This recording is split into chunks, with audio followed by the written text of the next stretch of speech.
Hello everyone, welcome to Skype a Scientist Live. Today we're going to be talking with two scientists, Steven DiFalco and Nick Yarmey, all about how people perceive nature and kind of how we even study that, how we ask those questions. With that, there's a couple things that we'd like to talk about before we get started. And the first is that we have some suggestions on things that you all can check out going forward, because obviously right now is a really hard time for a lot of people, and we do not want to ignore that at all. So here are some things that we suggest that you all check out, do read, to address the violence against Black people in the United States, but broadly around the world. So the first group that we'd suggest you check out are Black AF in STEM. They're on both Instagram and Twitter. They are a group of Black scientists who study a wide range of topics, and they're really worth a follow. Right now, they're doing something called Black Birders Week. That's going to be going through this week, and they're focusing on Black people who like to watch birds as a hobby, or study birds as their career in science. There's been a lot of really wonderful, uplifting content from Black Birders Week, so you definitely want to check it out. In terms of specific actionable things that we all can do to make the world a little better, you can donate to social justice organizations. Personally, at Skype a Scientist, we donated to the Philly Bail Fund, and a collection that was all about getting money for buying Black folks binoculars to get involved in the birding hobby that was organized by some scientists. Another thing you can check out is called Campaign Zero. It's really, really cool. It's a group that is studying how we can actually end police brutality. There are a lot of things that we've put into law or tried out in various police departments that have either worked or totally not worked. And so a lot of the things have changed the attitudes of police officers, but haven't actually changed actions. And so they are doing a bunch of studies to confirm what works, what doesn't. And so we can know, okay, this is what we should be advocating for, because this is the thing that changes behaviors and outcomes. And lastly, we recommend some books. So there are two books for adults that I can personally recommend. The first is How to Be an Anti-Racist. And the second is So You Want to Talk About Race. I think I would start with So You Want to Talk About Race. It's more, it'll ease you into it a little more. And then the second is for teens. The first is called The Hate You Give. And the second is it's called On the Come Up. I've also read both of those books because I enjoy teen novels. And they are both really beautifully written and really good, and more narrative than nonfiction. I mean, they are narrative. They're novels. And both stupendous. Okay, that is all we have there. The one other housekeeping thing for Skype a Scientist is Friday at 1 p.m. Eastern. We're going to be talking about paleontology, specifically all around Triceratops. And I'll be announcing everything I just announced right now then as well. So you don't need to feel like you need to take super good notes if you're going to be here rather then. Okay, Nick and Steven, take it away. Thanks. Okay, Campaign Zero is actually a really good segue into what we're going to talk about, because Sarah mentioned two key terms that we use a lot in our field, which is attitudes and behaviors. So the field of science that Steven and I either did our master's in, or for Steven is still just finishing up in, is called Human Dimensions of Natural Resources, or Human Dimensions for short. And it's a field of study that uses social science to try and understand the relationship between humans and the environment. So what that means is, instead of studying environmental issues such as climate change or species extinctions, we study the people that are involved in those issues. So how do people contribute to the problems? What do people think about the problems? What are their opinions? And what does that mean for how we can do better in terms of, just existing in the world and not trashing it too badly. So to give you an example that might help human dimensions make sense is wildfire. So wildfires are something that we kind of can all imagine. We've seen it on the news. A more traditional scientist might study You know, how do the fires affect the plants and animals in the forest? Or how quickly and how hot do the fires burn? Or what happens after the fire? How do the plants regenerate? Human dimensions scientists, on the other hand, might study how do people's behaviors contribute to forest fires? What do people think about forest fires? Are they worried about them? Do they have opinions about how we should prevent them? So that's kind of the difference between natural sciences and kind of the social science aspects. And the main reason, like I said, that we bother studying this is that ultimately it's humans that are causing many of the changes that we see in our environment. So humans are going to be an important part of the solution as well. So before I hand it over to Steven, I'll just briefly tell you about what I've studied in terms of human dimensions. So I did my master's at the University of Connecticut, and I was looking at people's opinions about black bears. So in Connecticut, there are a lot of black bears that live in and around people's yards. Some people see them every day or every week. And so I was looking at what people think about those bears and what they think that we should do about it so that people and bears can live peacefully. And before that, I studied something really similar, but with beavers in Alberta. So looking at people who have beavers that live and create dams and flood water on their property or on the roads that they use. So I will pass it over now. All right, I just didn't want to cut you off.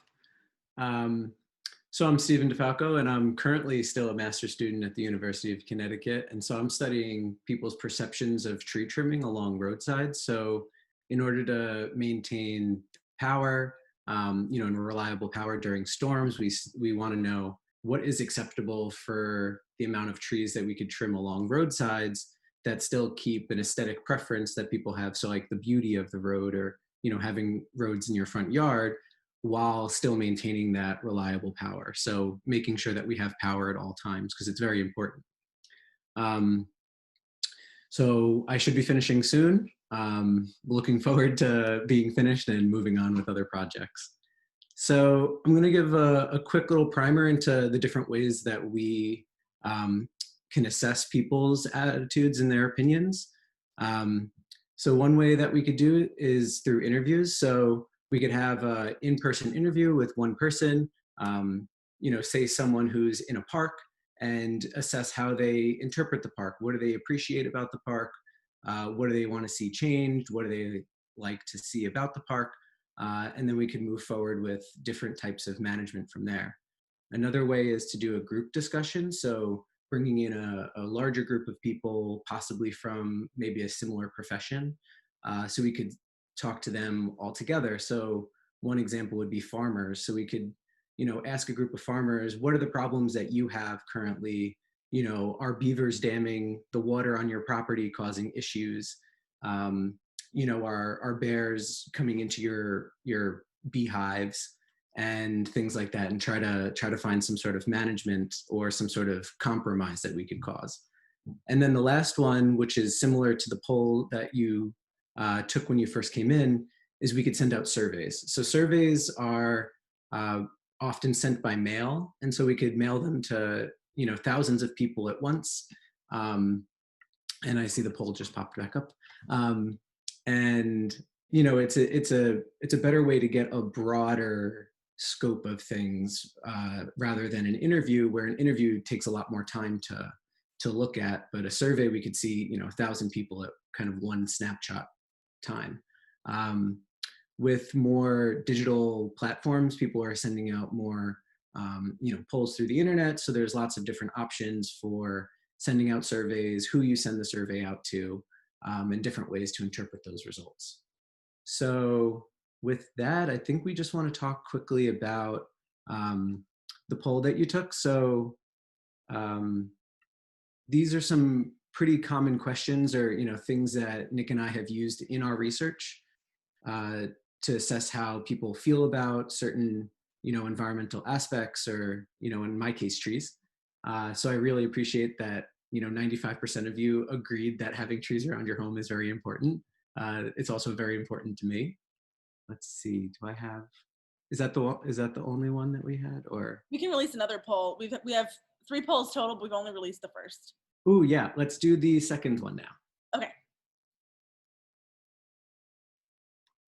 Yeah, so these polls, these questions, the way that they're phrased is, you know, they're not supposed to encourage you to answer one way or another. They're supposed to be kind of middle ground, and you assess, you know, your opinion and present your opinion through the question's answer. And Sarah, once it looks like maybe most people have answered, we could 60% of people, 63% of people have voted. So get your votes in, everybody. It's exciting to see like a live poll, because Nick and I, so we sent out surveys, you know, probably in January, and we didn't start seeing results until like February. And so it's like this really long process, but with this instant poll, it's actually really exciting. So gratifying. It really is. We're up to 75%. Okay. Might as well wrap it up now. Yeah. All right. Okay, cool. 97% of people, you know, agree that we should protect endangered species or endangered animals, which is really wonderful. And then maybe we could do just that last question quickly. Launched.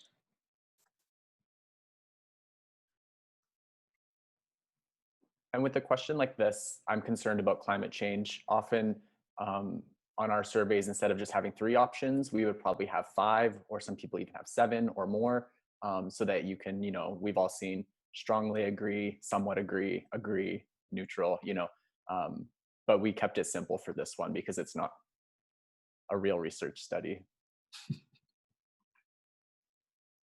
All right, we're back up at 74%, so I'll end it. Cool. Yeah. Cool.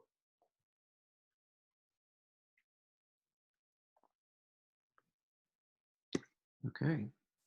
83% of people agree that they are concerned about climate change, and then 17% are not concerned about climate change. Not sure.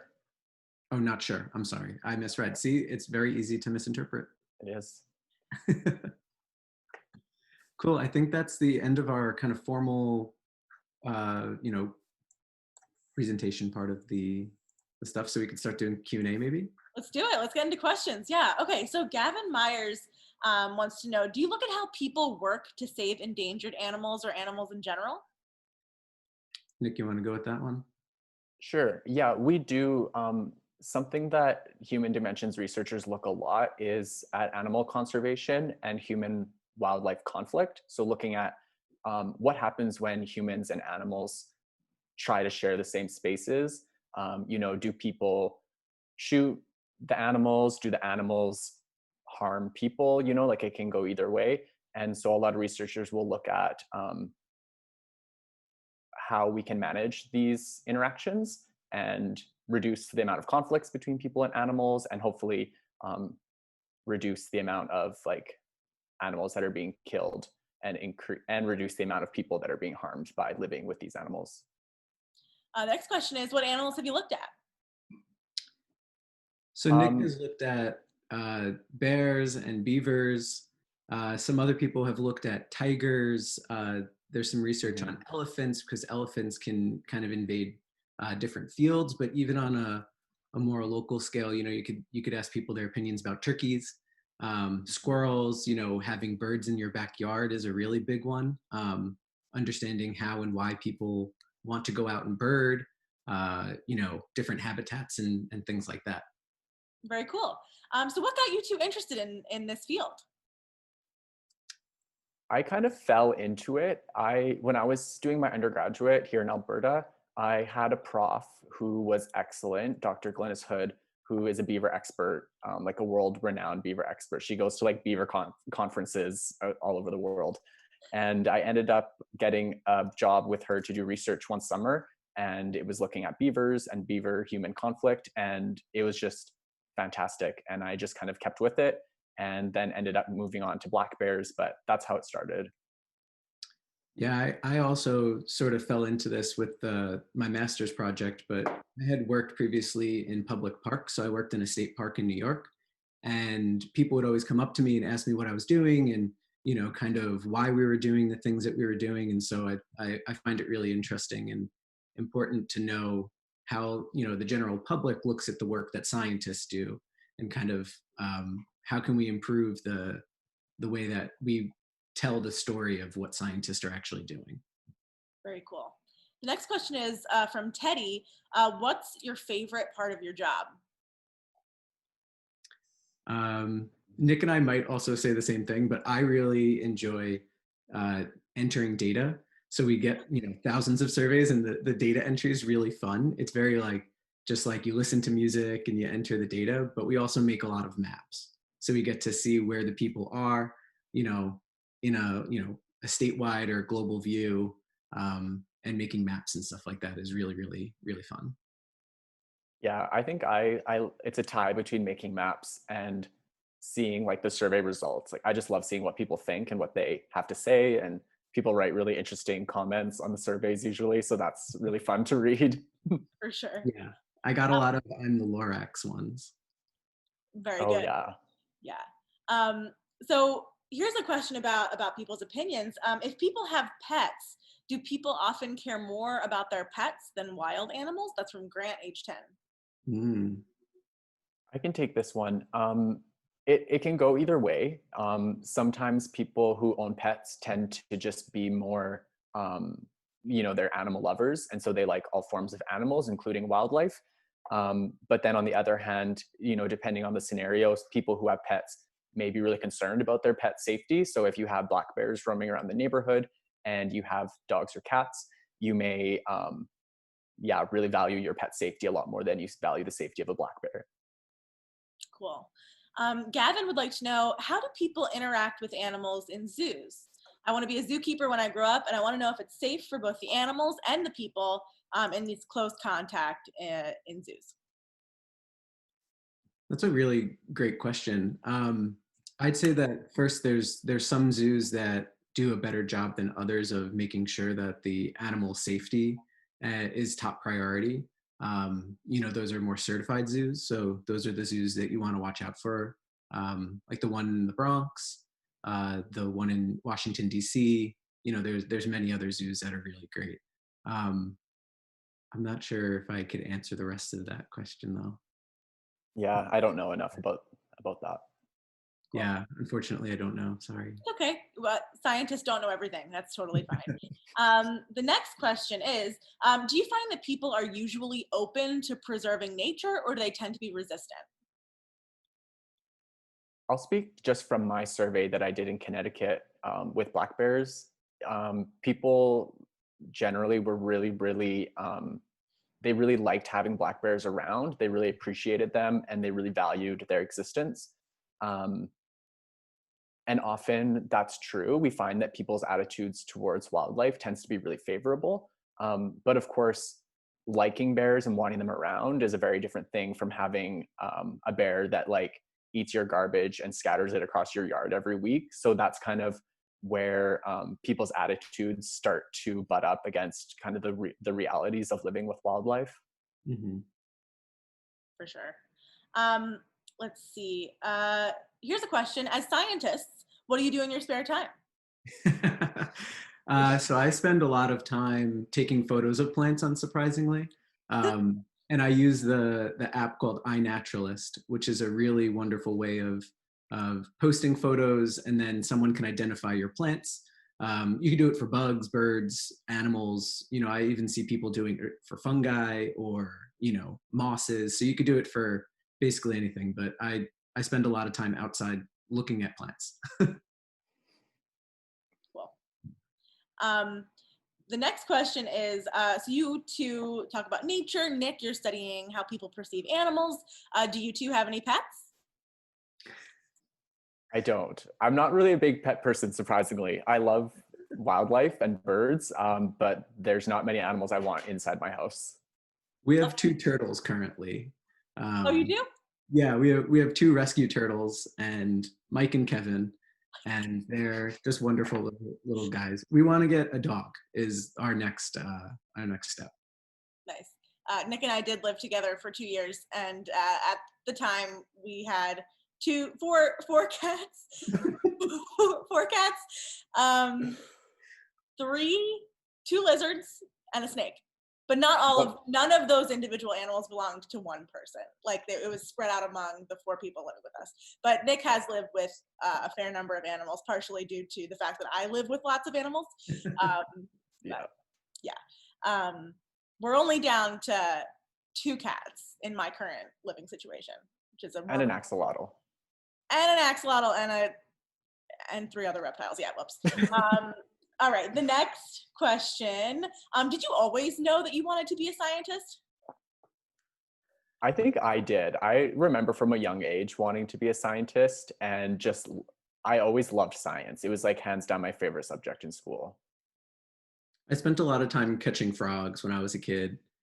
So I think maybe not directly a scientist, but I knew I wanted to be outside. Awesome. The next question is from Dexter and Milo, ages 8 and 9 respectively. How do scientists help to change people's minds? That's tricky. Should I? Oh, it doesn't matter, Nick. You say what you were going to say, and then I'll. Okay. Well, one way is that we could present the, evidence and, to politicians or, some sort of government representative, and then they could try to put forward some sort of law or action that causes, the response to something. So, for example, for climate change, we could show if there's evidence of climate change, we could present that to someone, and then they could make the decisions, to stop fossil fuels from being burned or reducing carbon, emissions.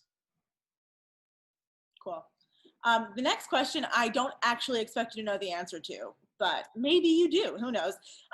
It's from Shashi Bandari. How many trees are there in the world? Oh, I would say trillions and quadrillions, because that is just the best guess. Sounds great. I believe it. Lots and lots and lots of trees. Yes. Prisha would like to know, what's the most important thing in your field?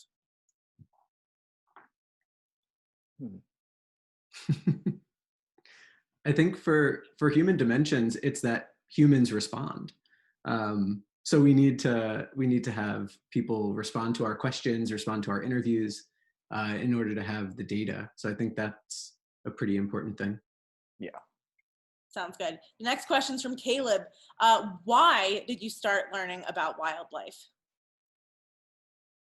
I grew up camping a lot, and I was always just fascinated by the environment. I had like plant identification books, and I would just go out into the woods and identify as many plants as I could. Like, for some reason, I just loved doing that. Cool. I don't know if Ranger Rick still exists, but it was a magazine that you could get that I think was through National Geographic possibly, but I used to get Ranger Rick, and that was a big step forward into it. That's awesome. And were you technically a park ranger in the park, or were you just a person working for the park? Yes and no. So park rangers, just generally, park rangers are often the police force for state parks. Okay. And so I was more of a naturalist. So I would go out and actually interact with plants and, have volunteers and stuff like that. So not a park ranger, but sort of a park ranger. Park ranger adjacent. Yeah. Sounds good. The next question from Arav, what, in your opinion, are your best findings? Are they published yet? Are we allowed to talk about your findings? Mine are not yet published, but I'd say that, Nick kind of alluded to it, but most people are pretty favorable towards, having trees. So I think that's encouraging that people weren't just like, cut them all down. That's good. Yeah. Mm-hmm. Yeah, same kind of thing. Mine's not published, so it's not like open to the public yet, but yeah, in general, people really, really like bears. And I think that's a good thing, because that's like a positive attitude that we can kind of build upon for conservation. Cool. Gavin would like to know, do you look at the habitats of animals and see if the animals in the habitats are safe for both animals and humans? Yeah, a lot of researchers in our field actually combine this kind of social human aspect of it with the natural science. So they kind of integrate them together. And so they look at, what kind of what kind of habitats do bears like? And are those the kinds of habitats where people like to live as well? So kind of looking at how the natural and the human come together. Awesome. We've got a question for each of you. Dexter, age 8, and Teddy would like to know, what is your favorite animal and what is your favorite plant?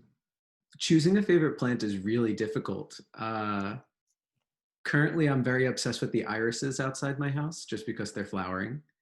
And my favorite animal is definitely the groundhog, who we have also outside of my backyard because he's just a big chunker. We love that. Yeah. I have a real soft spot for wetlands, and my favorite animal is still the beaver, ever since I started studying them. And my favorite plant is a plant that's often found in the same places as beavers, which is wild mint. And just the smell of wild mint just really gives me like a sensory memory of my happy place. Oh, that's so nice. That's good. Milo, age 9, wants to know, do you keep indoor plants? Nick, we can see that you have one right behind you. I have tons of indoor plants, yeah. Same. I would show all of them off, but it would take a very long time for me to introduce all of them. Oh, wow. I have a bunch that just are sitting beside me. Oh yeah, you're lucky. Mine are in the other room. Yeah, my whole office upstairs is just a jungle. Great. Let's see.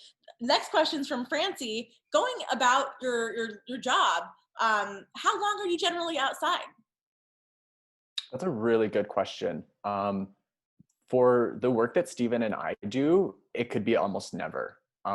Because what we do is we basically are in the office and we mail out a survey and people fill it out and send it back to us. And so we never have to go outside. I didn't see a black bear the entire time that I studied them. Yeah. The next question from Ishan, age 10, is there any change between the behavior of different species that you're studying? Like, do black bears tend to do one type of thing and skunks do another? Like, how does that all work?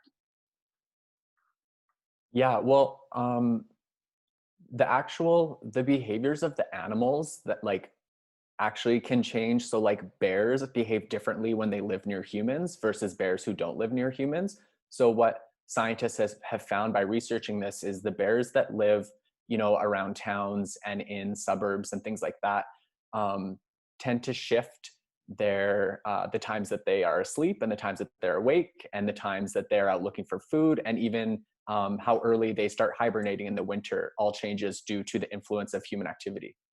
Do bears that live near humans hibernate more or less?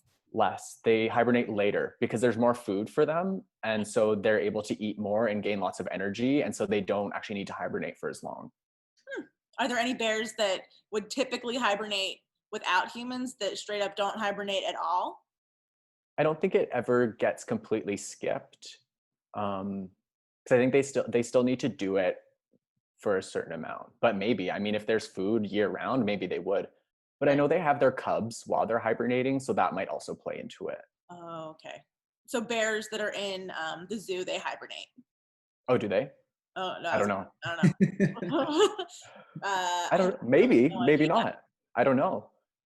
Well, this is something that we can learn later today after the session. I have no idea. It might be a temperature thing too. Like the bears that live in a zoo are kind of in a temperate environment, so. Yeah, maybe without a temperature change, it might not like trigger them to do it. It's possible.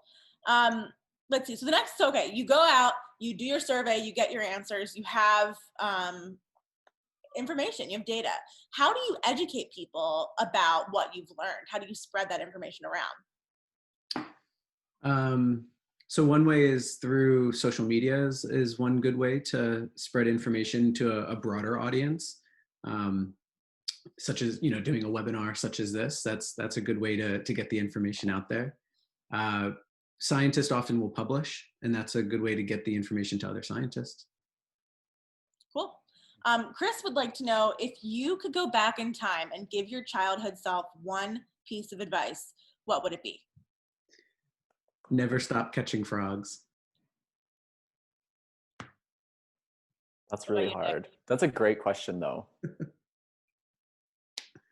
Yeah, I you know what I would tell myself is to start learning about social sciences and sociology sooner, because I came to it late in my undergrad. And once I took a sociology course and started learning about like humans and social systems, I was just hooked. I took every sociology course that I could. Awesome. Good advice. Ashley would like to know, why do you mail the surveys as opposed to doing it digitally? So there's some evidence that mailing surveys, you'll get a better response rate. It's also one of the reasons why it's easier to send it to someone's address is because we could purchase the mail address. So we could purchase that, but it's hard to find people's emails address. So if we want to get the opinion of the general public, it's really hard to find out through digital, what your email address is, because everybody has a different, address. So it's easier to send it to your house. That makes sense. Sounds good. Next question. This one I think is for Steven. Steven, do plants have feelings? Yes, they do. I think there's a very strong evidence that plants can talk to each other, and that plants can interact with one another, and that they do feel stimuli. So I know that when one plant starts to flower, this is specifically something I learned when I was in New York City. When one tree starts to put out its pollen, a lot of the other trees are like, oh boy, it's time to put out pollen. So that's why we have like massive amounts of pollen all at once. And that's when people are like, they get really bad allergies all at the same time. Right. So I think they do have feelings, and they do have some sort of connection with one another or other organisms. Awesome. Thanks for that. Yeah. The next question, I think it's for both of you. Do you two have any easy tips to save nature?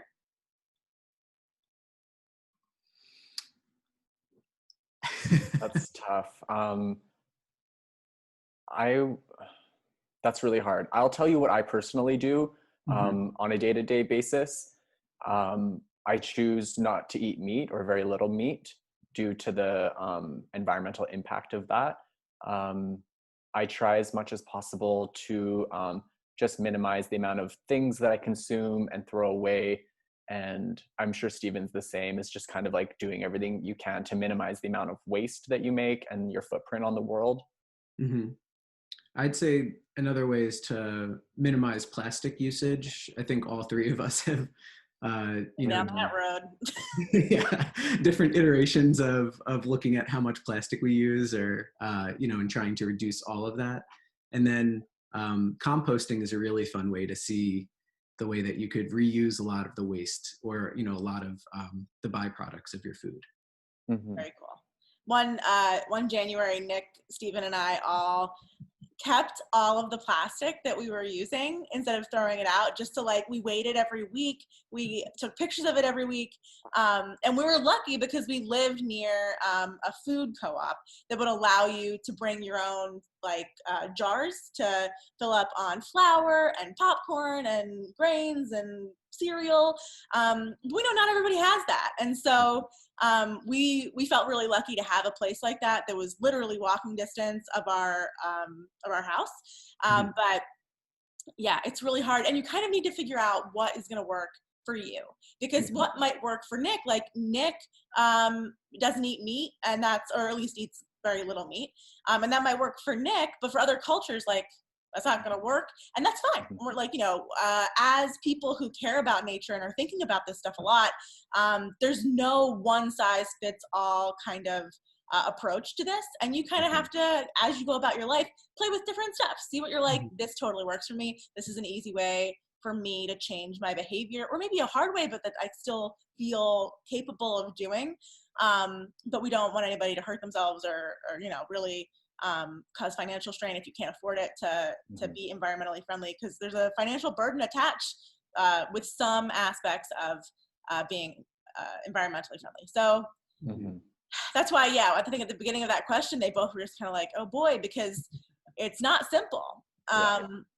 And I think the best thing that we can all do to keep the environment safe is vote in ways that is supportive of environmental protection, because as individuals, there's a lot we can do.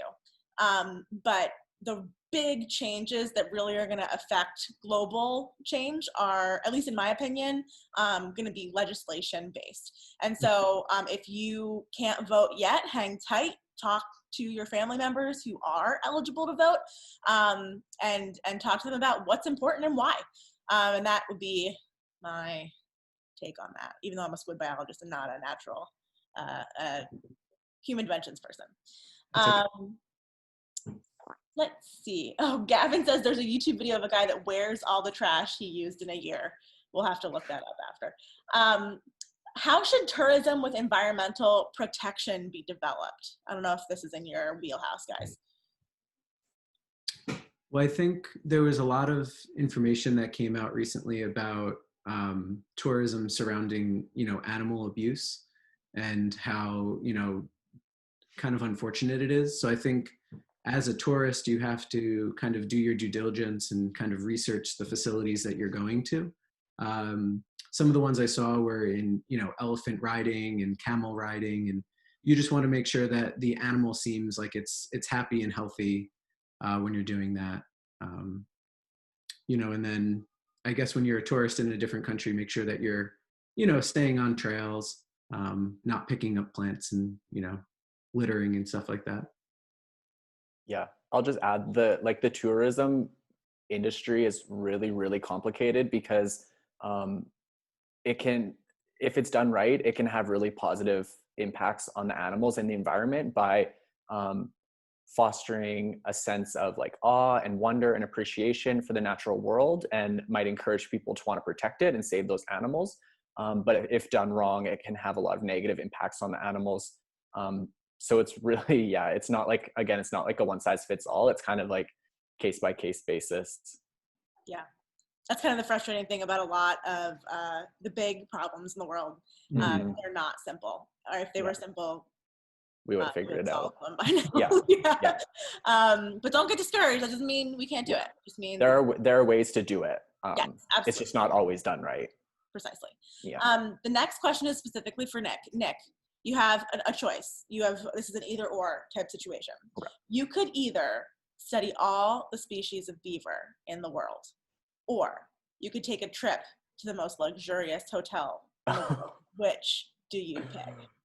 Oh, goodness. I would have to study all the beavers. I think you have to study all the beavers. That's the right choice. Yeah. Okay. There's only 2 species of beavers in the world, which is amazing. Every beaver in North America is the same species, and every beaver in Europe is a different species. Wow. Are there beavers in Asia? I believe so. So the European beavers? I think it's like a Eurasian beaver. Yes. And then there's a North American beaver. Are there beavers in Australia? I don't know. I think beavers. I don't know. What I know is that in South America, the American beaver was brought down there because they wanted to make a beaver trade, and so that beavers are actually invasive in Argentina, and they are. There's no beavers in South America. Wow. Yeah. There's other species of beavers that are now extinct, but there were giant beavers, giant beavers, and smaller ones. There's lots of different species, but there's only 2 now. Oh, well, we do love beavers in this household. We do. All right. Believe it or not, we've been talking about nature for 40 minutes, and we try to keep these sessions to be about 45. And so we've got 2 final questions that we ask everybody at Skype a Scientist Live. The first is, what is something that you wish everyone in the world knew related to your area of expertise? And the second thing is, what is something that you wish everybody in the world knew related to literally anything? It can be as silly and insignificant, or big picture important as you'd like. Oh, that's a big question. The second question for me is, I wish that everybody would agree that climate change is real and that it's occurring. Answer.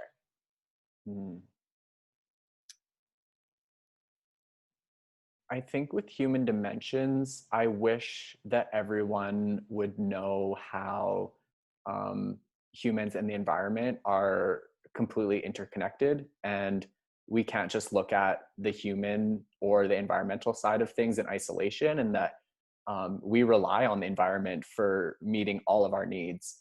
So without a healthy environment, there's no healthy people. And so I wish that kind of maybe for me expands both questions, because I think I would answer the second question very similarly. Mm-hmm. Cool. Oh, I guess I didn't answer the first question. I'd say similar to what Nick said, but there's so many different ways of doing the correct thing, that it's really difficult when it comes down to, making some sort of decision. There's so many different opinions out there that it's really difficult to try to find the one that's the most, similar across different groups and different age groups. So many different things go into it, your profession, the way that you feel about things. So it's really difficult to make decisions. Mm-hmm. That sounds good. All right. Well, thank you, both of you, so much for taking the time to answer our questions and be with us today. Wonderful to see both of your faces. And Aaron, thank you for signing for us today. We've got one last. Yes, thanks, Aaron. One last thing, and that would be, where can we find you on social media? Is there anything you'd like to plug? You can just find me on Twitter. My handle is in my name. It's at Nick Yarmey. Yep. And same with me. Mine's at Steven DiFalco. And then I just recently built a website, stevendifalco.com. Wonderful. Nice. So great. Thank you again for being with us today, guys. The last thing we want to wrap up is that on Friday at 1 p.m. Eastern, we're going to be talking about paleontology, all about Triceratops. And also this 3-week period from June 1st to 19th, we are featuring exclusively LGBTQIA+ scientists who, in a partnership with this group called NOGLSTP, NOGLSTP. They are a queer professional society. So if you are a queer scientist, you should check them out. We're also doing an event specifically for queer scientists on the 16th. What's the Wednesday of that week? I think it's the 16th or 17th, whatever that Wednesday is. And then lastly, science does not occur in a bubble. We are part of society, and we refuse to ignore everything that's going on in our country. And that affects Canada too. Nick is in Canada, not in our country anymore. But it's really, really important, and we are not shying away from talking about this stuff. And so if you are interested in learning more or getting better, you should check out, first of all, just follow Black AF and STEM, just if you're interested in science, because it's great, and they're a really cool group of wonderful people. Also check out the hashtag Black Birders Week. You should absolutely donate to social justice organizations if you can. We at Skype a Scientist have chosen the Philly Bail Fund and a few others. And also we really implore you all to educate yourself, regardless of how old you are, regardless of how much you think you know already. Make sure that we're always getting better, because racism is not something that we get over and then we're done.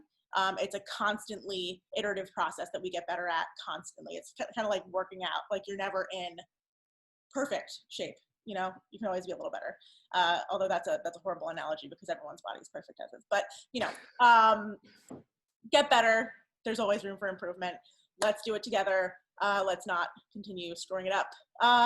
And with that, thank you again for being with us today, Steven, Nick, and Aaron, and we'll see you Friday. Thank you. Bye, everyone. Thanks. Bye. Thank you for being here. Okay, bye-bye. Bye.